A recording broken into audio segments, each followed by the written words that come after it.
સુરતમાં અકસ્માતનો સિલસિલો અટકવાનું નામ નથી લેતો। સુરત દાંડી રોડ પર એક અકસ્માતની ઘટના સામે આવી છે, જેમાં એક કાર ચાલકે કાબુ ગુમાવતા તેમની કાર કાસમાં ખાબકી હતી। કાસના પાણીમાં ડૂબવાથી બે યુવકોના કરુણ મોત નીપજ્યા હતા। સુરતમાં અકસ્માતનો સિલસિલો અટકવાનું નામ લેતો નથી। સુરત દાંડી રોડ પર એક અકસ્માતની ઘટના સામે આવી છે, જેમાં કાર ચાલકે કાબુ ગુમાવતા તેમની કાર કાસમાં ખાબકી હતી અને કાસના પાણીમાં ડૂબવાથી બે યુવકોના કરુણ મોત નીપજ્યા હતા। અકસ્માતની ઘટનાની ઓલપાડ પોલીસને જાણ થતાં જ બનાવ સ્થળ પર પહોંચી ગઈ હતી। કાસમાંથી બંને યુવકોના મૃતદેહને બહાર કાઢી પોસ્ટમોર્ટમ માટે મોકલી આપવામાં આવ્યો હતો। ઓલપાડ પોલીસે અકસ્માતને લઈને વધુ કાર્યવાહી હાથ ધરી છે। યુવકોના મોતના સમાચારથી પરિવારમાં શોકનો માહોલ છવાયો છે।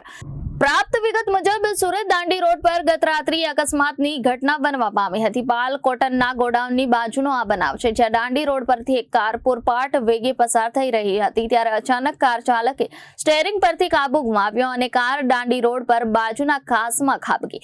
રાત્રિનો સમય અને કાસમાં ભરાયેલા ભારે પાણીમાંથી બહાર નીકળવા યુવકોએ પ્રયાસ કર્યો હતો, તેવું સ્થાનિકોએ પોલીસને જણાવ્યું। વધુમાં પોલીસને માહિતી આપતા કહ્યું કે કાસની વચ્ચોવચ્ચ કાર ફસાઈ ગઈ હતી અને યુવકો તેમાંથી બહાર નીકળવા ભારે મહેનત કરી, છતાં યુવકો કાસના પાણીમાંથી બહાર નીકળી શક્યા નહીં।